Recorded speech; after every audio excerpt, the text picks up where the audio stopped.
And yet, it's forgotten that there was a moment in basketball history where the entire conversation about the best player in the world quietly stopped revolving around LeBron James, stopped revolving around Stephen Curry, stopped revolving around Giannis, and for a brief stretch of time, it all narrowed down to one silent force who never asked for attention but took it anyway. The bubble arrives and the world is isolated. Basketball is stripped of atmosphere, and Kawhi Leonard is still excellent, still dominant in moments, but the rhythm is interrupted, the continuity broken, and the Clippers fall short in a way that feels like a missed opportunity rather than a coronation. There is something different about that setting, something that removes the weight of arena energy and replaces it with silence that feels unnatural, and in that silence, Kawhi's game still shows itself in flashes, still shows the same control, the same mid-range precision, the same ability to slow a possession down until it feels like the defense is reacting a second too late, but it never fully connects into a complete run the way Toronto did. It feels fragmented, like watching greatness through interruptions, like every time momentum begins to build, it gets paused again before it can become something inevitable.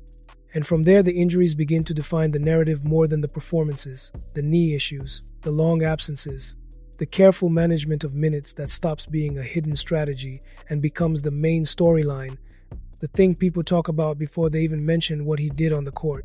The silence between appearances gets longer, and each return feels less like an event and more like a reminder of what is possible rather than what is constant. The league starts to shift around that absence, not because he is forgotten in ability, but because basketball at the highest level is built on rhythm and repetition, and when that rhythm is broken, the center of gravity moves somewhere else. Other stars step forward into that space. New MVP conversations form without needing his name in them, and slowly, the league that once felt like it bent around his efficiency starts to continue forward without requiring him to be present in every chapter. And this is where the disappearance happens, not as a dramatic exit, not as a moment where everything suddenly ends, but as something much quieter and more difficult to notice in real time.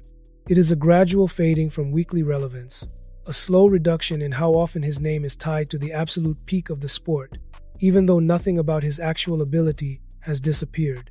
Because if you isolate the film, if you remove the context of availability and focus only on the possessions, he is still the same Kawhi Leonard in fragments, still the same force who can take over a mid-range pocket, still the same defender who erases space without effort, still the same playoff profile that once looked unavoidable.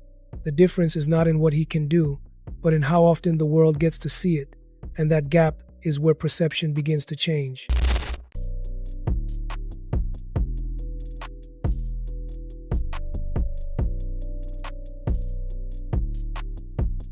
Surgical approach to energy is also what makes him feel like he disappeared when the sport demands constant visibility to maintain mythology.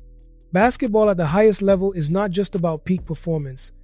It is about sustained presence, about staying in the center of the conversation long enough for a generation to fully belong to you, and Kawhi exists in a different rhythm, one built on select moments rather than constant exposure.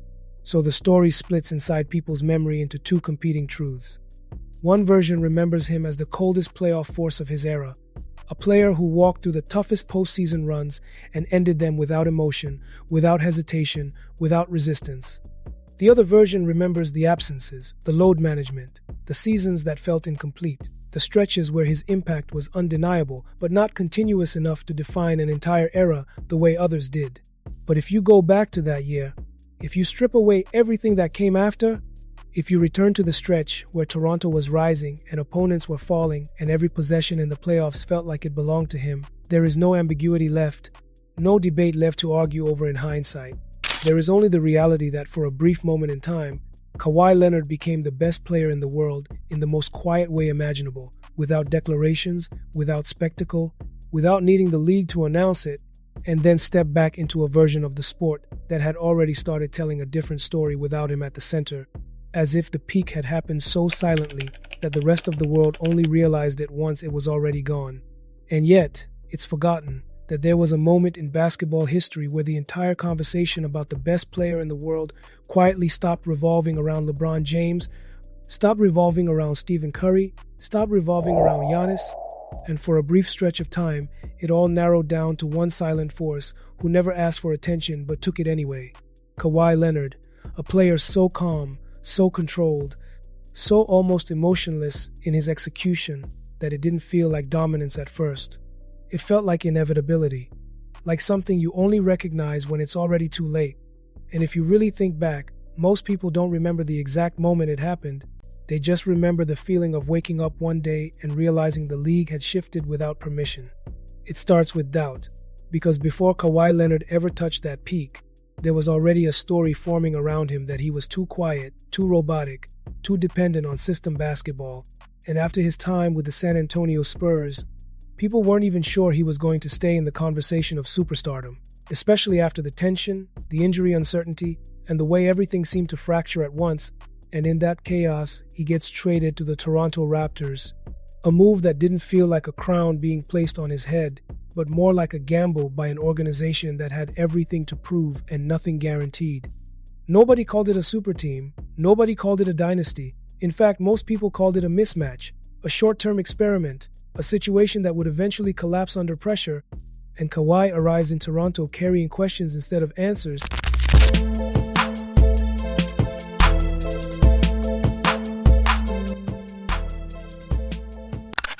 Act is not greatness, it is doubt.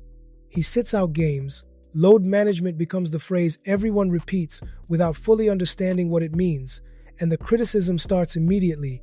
Fans asking why a superstar is resting, analysts questioning commitment, skeptics saying the league moves too fast for someone who disappears from the floor this often. And yet, inside that controlled absence, something else is forming, something no one is paying attention to, a slow build of precision, timing, and preservation that would later look like genius instead of caution. The Raptors begin to adjust around him, not forcing him into chaos, but building structure around his silence. And as the season progresses, you start to see flashes, not loud explosions, but surgical moments, calculated possessions where everything slows down when the ball reaches his hands, and even then, it still doesn't feel like a takeover, not yet.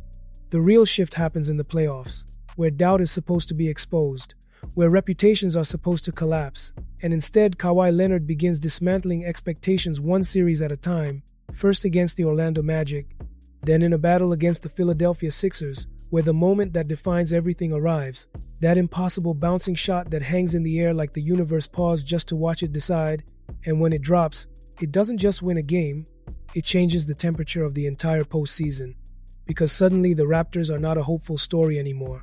They are a threat. And Kawhi is no longer a question mark. He is the answer nobody saw coming. Then comes the Milwaukee Bucks series, where Giannis Antetokounmpo is rising as the future of the league, unstoppable in his own right. And yet Kawhi steps into that matchup, and the narrative begins to fracture again, because every adjustment Milwaukee makes is met with a counter that feels like it was designed in advance. Every defensive scheme bends just slightly too far. Every possession becomes a lesson in control rather than chaos, and by the end of that series, the conversation shifts completely, not because of hype, but because of elimination, because Kawhi Leonard has just ended the rise of a team that was supposed to define a new era.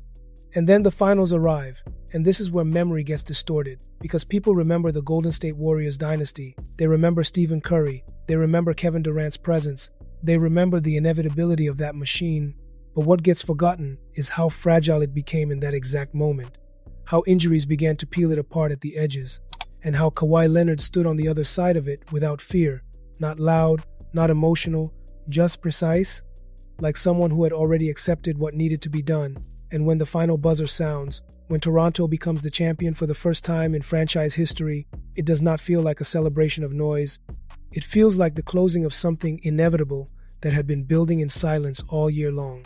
And at that exact moment, for a brief window that most people didn't fully recognize while it was happening, Kawhi Leonard was not just a champion, he was the best player in the world, not because of statistics alone, not because of highlight volume, but because every stage he stepped on ended the same way, with control, with answers, with outcomes bending toward him.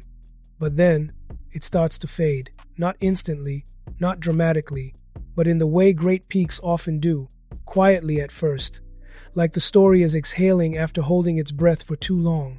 The move to the Los Angeles Clippers feels like continuation, like the next chapter of dominance waiting to happen, a new situation forming in a city built for spotlight alongside Paul George, with expectations heavier than anything he carried in Toronto, and yet something changes in the rhythm. because now the load management is no longer a hidden strategy. It becomes a headline, a debate, a frustration for fans who expected constant availability instead of carefully measured appearances, and the aura of unstoppable inevitability begins to thin, not because his ability is gone, but because his presence is no longer constant enough to sustain the illusion of permanence.